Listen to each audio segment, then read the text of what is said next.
Welcome to the Portland Film Festival, presented for the fourth consecutive year by Comcast. We want to thank Comcast's team's tremendous support and commitment to independent filmmakers. Their ongoing support ensures that diverse voices are given a platform to share their unique perspective on the world. We would also like to thank Kerner Camera, Portland Mortgage, and Oregon Film. To find out more information or buy tickets online, visit our website, portlandfilm.org. Now, my name is Dayan, and I am the Director of Filmmaker Engagement for the Portland Film Festival. And joining us today, we have several folks involved with iGilbert. And I'm going to go ahead and let you all introduce yourself. Adrian, you want to start? Hi, I'm Adrian Martinez, and I directed the movie. And I'm very thankful to Gil, Gisela, and Emy to come on here today and talk about one of the most important components of the movie, and that is the music. The music, everyone who hears this music immediately falls in love with it and wants to know who are these people and where do they live. And so I'm so grateful to all of you to be here today. All right. Thanks, Adrian. So Gil, how about you? Just tell us, introduce yourself and tell us your role in the film. So my name is Gil Talmi. I'm a composer with a great passion for socially conscious films. So by nature, I score a lot of documentaries and also narrative films that I feel have some kind of social conscious component to it that I'm passionate about. And I am the composer for the film along with Gisela. We co-wrote the music for the film and had an amazing collaboration with Adrian and with Emy on just putting this whole thing together. It's really a from the heart, a project that has a lot of love in it. Okay, Gisela. My name is Gisela Fulla-Silvestre, and I also, I'm a co-composer of the film. And I write music for film and for TV, and I do sound design as well. And Gil brought me into the project, and it was so exciting, and we just had a blast with the music for this film. It was just like a very special project. I don't know, it just felt very personal, so the music had to be as well. And Emy Che here, as Adrian mentioned, I'm in the flashback scene, also singing a bolero in Spanish, and I do the end crawl song. And this was a very exciting opportunity for me and really thrilling to also work with Gil and Gisela. Now, Gil and Gisela, what were you hoping to convey through the music? Gisela, do you wanna start? I think first, stylistically, we wanted to kind of, honor a bit of like the Adrian's universe that he was creating, and also his cultural background. So a lot of the talks with him, he would bring in like Argentinian tango, Argentinian milongas, but also a bit of more like Caribbean stuff, and we and also like he would mention references of stuff that like revisions of that stuff of how it's done now in a modern way, or like how some people add like more of like electronic or beats or stuff like that. So we wanted to honor that, but from like the romantic aspect of writing songs as well, kind of like having that feeling of making it very very nostalgic and romantic, so it didn't feel like a pure underscore in a way. So right, Gil, a little bit though? Yeah, totally. Adrian, 100%. And I'll just add to that just to explain that the music we wrote together, it is a combination of underscore as well as songs that we co-wrote and that Gisela is singing on. Gisela has an amazing voice and is an incredible songwriter and has her songwriter career. And that's why I brought her into this project, because early on it became apparent that we're gonna, the film has a lot of poetic license and liberties, and there's a crossover in realities. And so we knew early on that we would want to underscore, but also have songs, vocals, and for the songs and the underscore to kind of flow in and out of each other seamlessly. So, I mean, this was the perfect collaborative choice. And then I'll also add one more thing, that another element to the score is actually, Adrian's personality is. So from the get-go, Adrian brought such a intimacy and openness and warmth and something very trusting and open to the process. And I think that dictated a lot of also the nuances and the sensitivities and sensibilities of the music for the film, really translating a lot of, Adrian's heart and vision into it. So it's an exercise in intimacy, openness, simplicity, gentleness, and passion. What Gil describes as openness to the process, I describe as me screaming, help! Because I had spent the better part of a year trying to find the right composers, and it was only an act of God that led me to them. I was filming the live action Lady and the Tramp in Savannah, Georgia, of all places. And I had a day off, and I was going to a movie, and I saw Leonard Maltin, the film critic, with his family and friends walking into the theater. So I love Leonard Maltin, and I stopped him, and I'm like, just want you to know your books have been really instrumental to me in my cultivating my taste for movies and all this. And he introduced me to his daughter and their friends, and one of their friends said, hey, I'm a director too, and I really like your work. And then I just blurted out, do you guys know a composer? Like, do you just, because I was just like, I was asking everybody, people on the subway, like is it gotten really bad, Craigslist? And they said, yeah, Gil Talmi and Gisela, they're fantastic.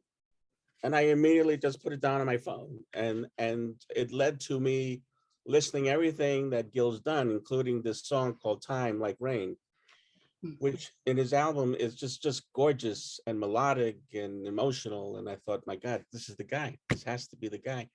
And then we met, and I kept throwing adjectives to them, like it's got to be haunting and bolero-esque and emotional and romantic, and also like I just kept trying to confuse them by throwing all these adjectives out. And I swear, like he took a shower, and then the next day I had this fantastic score that they came up with. And it was just like, I have a movie. I told him, when I first heard it and we were at his studio in Brooklyn, I just hugged his face and I was like, I have a movie now, because this movie needed the right music to it. And I think Emy will agree that when they came up with this score, it was just like, yeah, that's it. Well, Adrian, you introduce yourself as being the director, but you're so much more with this film. This is entirely your brainchild. What made you better or worse? Well, no, it's amazing, because you not only directed it, but you wrote it and starred in it, and it was a very not an easy character. No. You were very vulnerable, and there was lots of rawness in Gilbert. What inspired you to create this project? Well, there were two things. I was on the subway in New York, and I was just sitting there, and there was an attractive woman sitting opposite me, and this guy, I don't know, I just came up and started photographing her without her consent, and she got very unnerved by it and very upset by it. And he took his pictures, and when the next stop came, he just very coldly just got off the train. And I thought to myself, who is this guy? Like, what has happened that he can be so dead inside and so dehumanizing to someone else without even feeling anything? And I just started asking the questions, like, how does that happen? And then, I have a daughter, she's a teenager now. And I just wondered, like, where is this all going? And who is she going to wind up with in this world? when she dates and goes out into the world. And it's becoming an increasingly disconnected society. And I just thought the two elements combined made me want to write something about it. And what was it like for you playing this person? I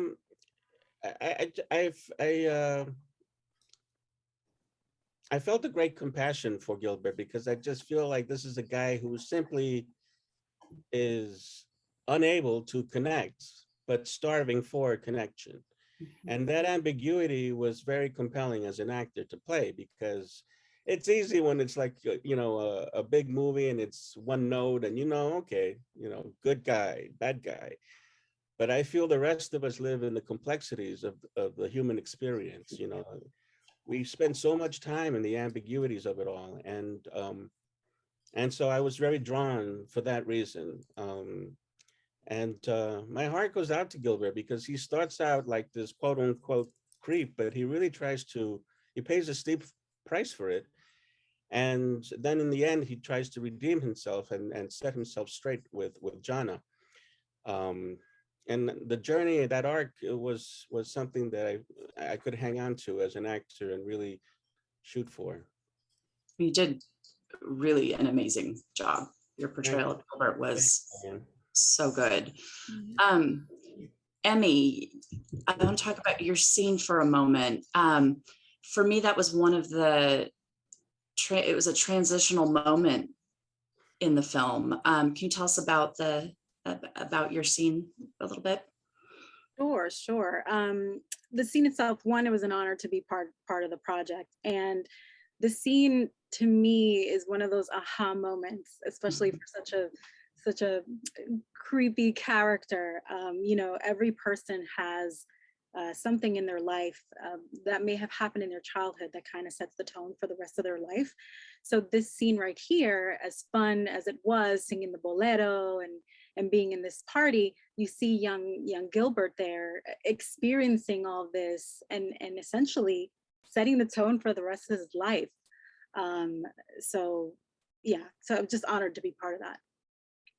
And I just want to say that I had asked Emy to do this, come up with this bolero like the night before. So she wrote it the night, because we changed our shot selection. We lost the location and we had to move scenes around. And so suddenly we needed to shoot the flashback scene like the next day. And so I told her that. And I think there were a few curse words. I can't quite remember that. But after that, she just got down to work and she wrote this just gorgeous song and nailed the performance. So thank you. That's really impressive, because it was a beautiful performance and the song was lovely. So that scene is really the first time we figure out who Rodolfo is. The way that you chose to represent him is really unique.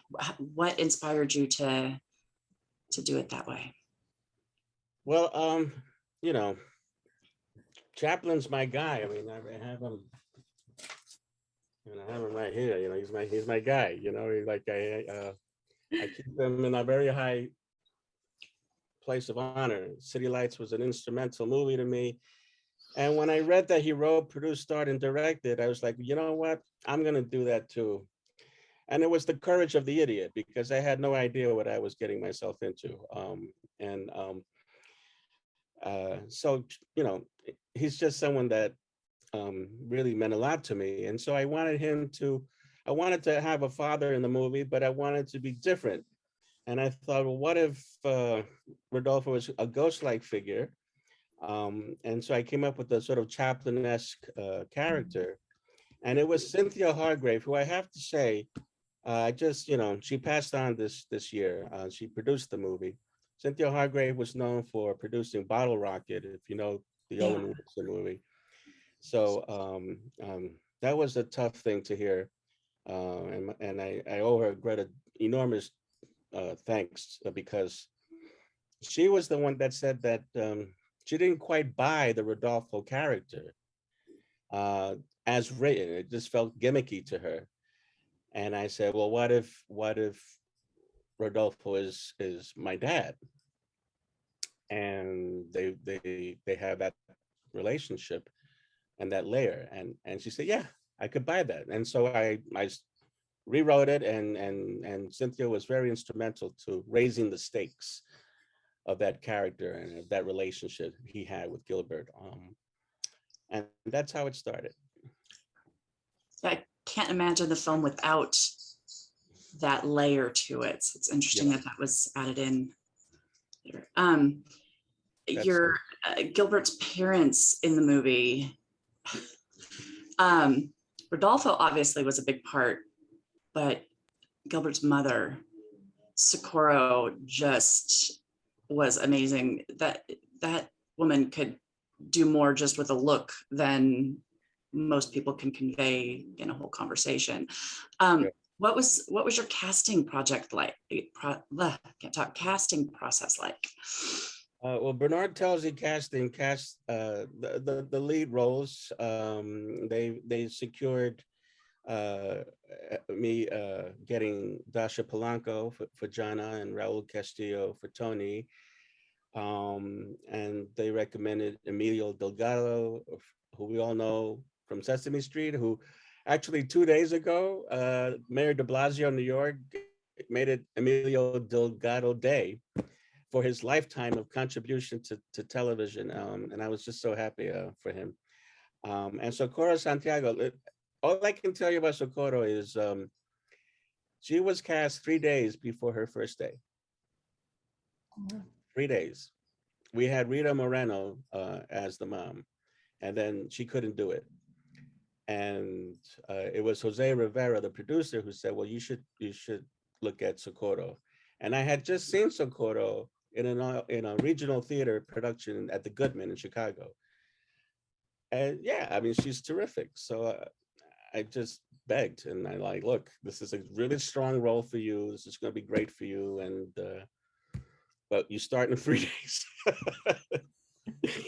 And she was up for the challenge, and the rest is history. So speaking of looks, actually, when we were doing the flashback scene, she stayed in character in between takes. So she would give me the look that she gives, and I was like, oh my God. Very intense. Yeah, she just, a couple of those scenes, the look she's giving, like I would go straight to my room. Yep. One look, I'd just go straight to my room. Yeah, no, there's an understated power in her look, and I just wish her the best. Yeah. Well, and you did a beautiful job of crafting really complex, I don't want to say supporting characters, but that's, Gilbert was the main person.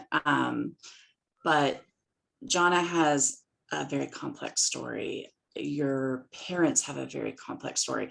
Everything has these great layers. How was that for you, being able to direct your talent to get those performances as well as having to give that a really intense one yourself?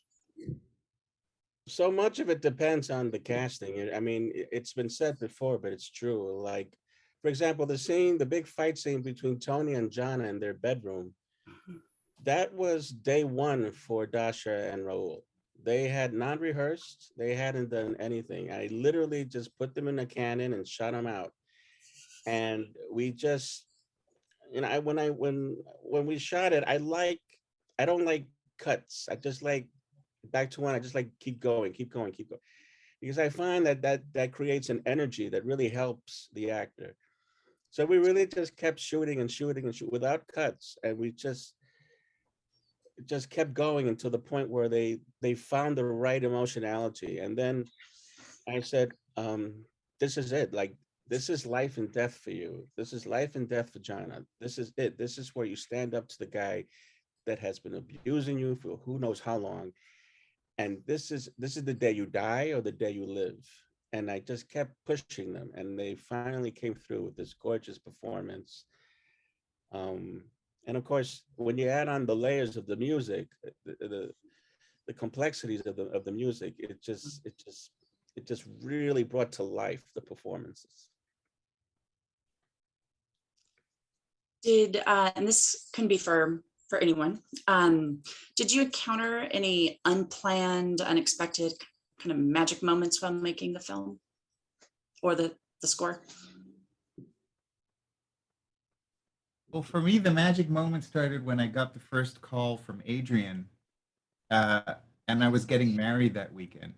And I was busy loading this big ass SUV that my wife and I rented that was like the size of a house. And, you know, we put way too much inside and I was trying to close it and the phone rings and I picked it up and it was Adrian. And it's the last call I expected in that moment.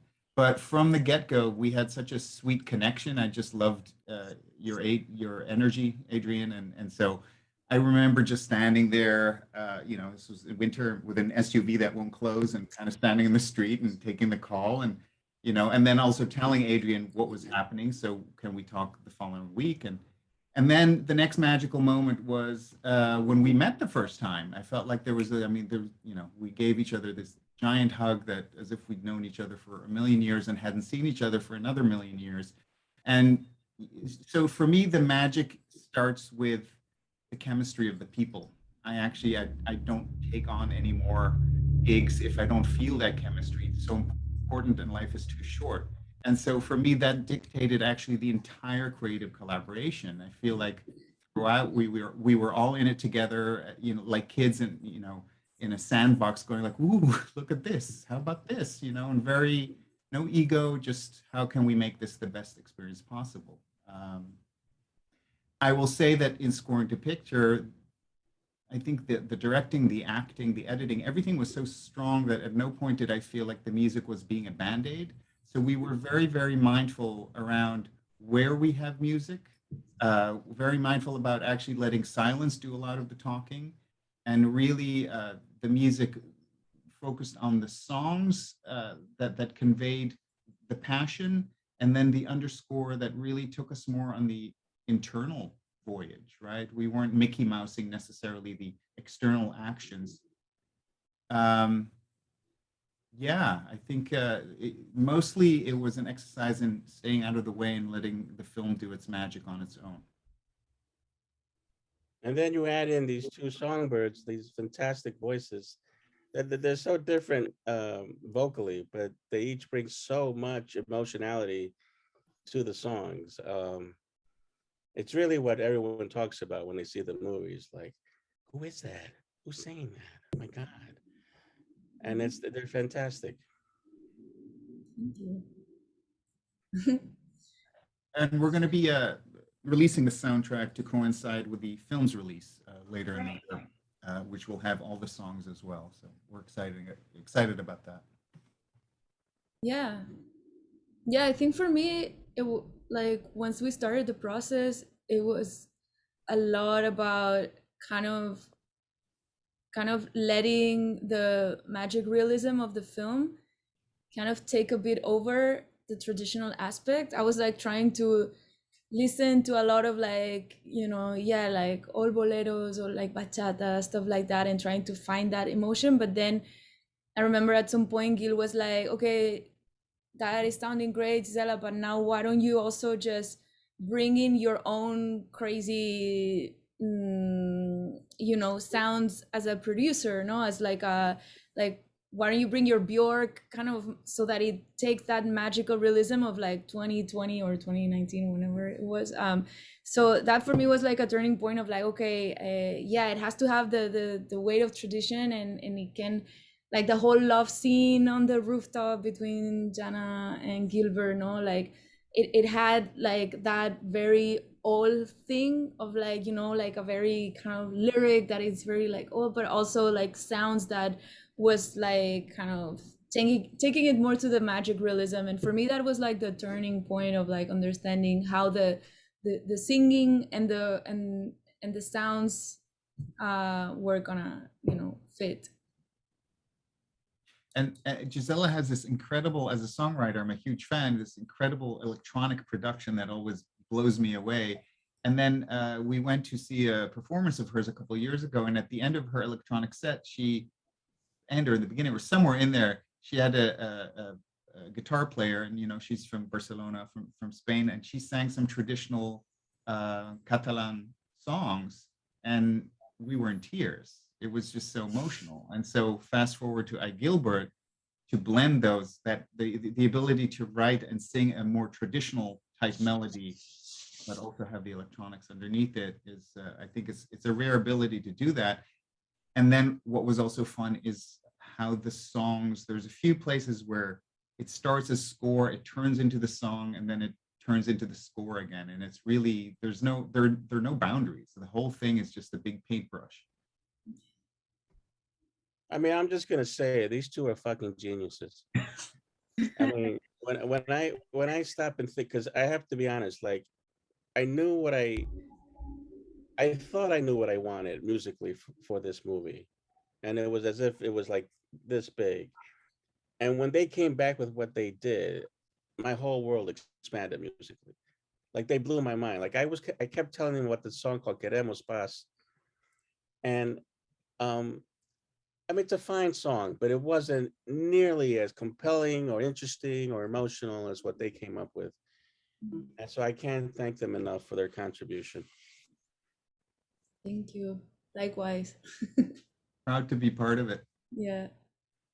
It's awesome.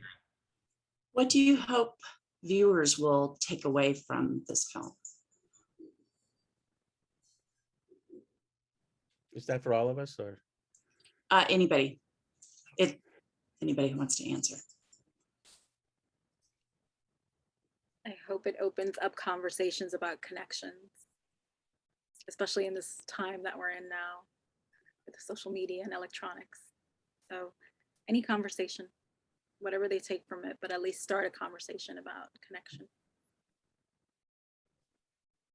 Yeah, and for myself, you know, we've all been Gilbert. Like we've all been that person that has felt like no one sees me, or I like just really alone and hungry for connection. And I just hope people can just understand that it's okay to feel that way and take chances in life to get to the point where you do feel more connected with the world, so long as you're willing to pay the price for that.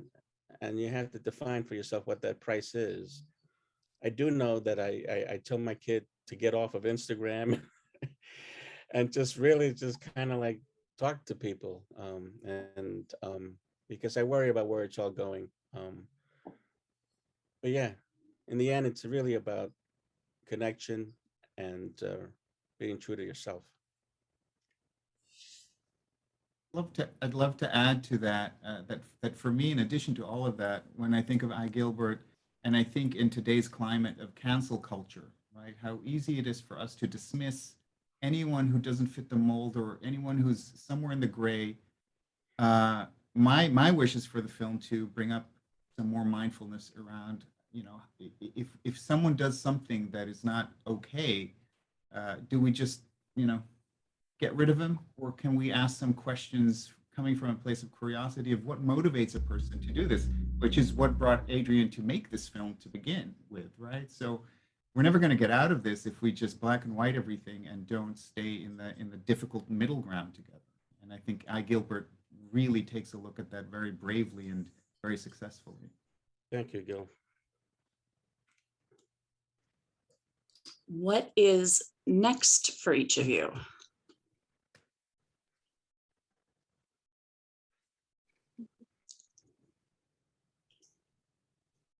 Well, more music, hopefully more behind the scene things like this for some projects coming up.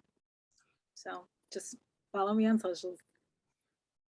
Yeah, and you know, Gilbert comes out in December, a major announcement soon, and we're very excited for that. And the album comes out to coincide with that.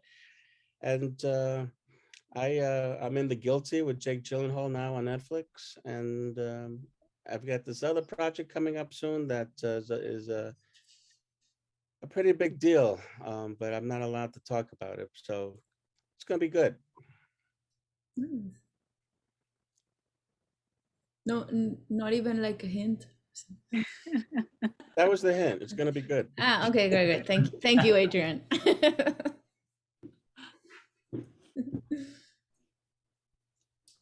Gisela? yeah, I'm right now finishing an LP of my music as Noia, which I'm very excited about.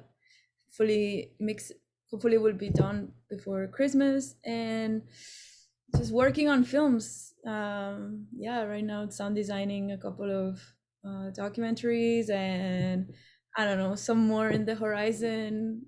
It never ends, so yeah, it's exciting. I'm working on a handful of documentaries right now for the Sundance Scramble and the South by Scramble and all of that. So the next few months are busy with really powerful and relevant and important projects that I feel very grateful to be part of. Great. Is there anything else about this project that we didn't touch on that you think we should know? Yeah, when's the sequel? Yeah, that's a good one. I sometimes wonder, like, what does Jana say? Like, does she give Gilbert a second chance? And do they now have 2 kids on cell phones as we speak? I guess the sequel is really up to all the rest of us.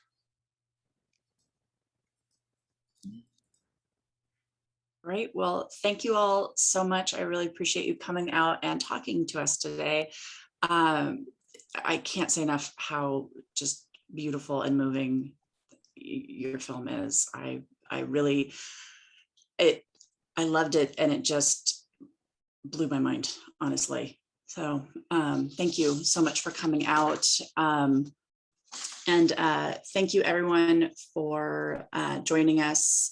And for if you haven't watched the film, please do. You will not regret it. iGilbert.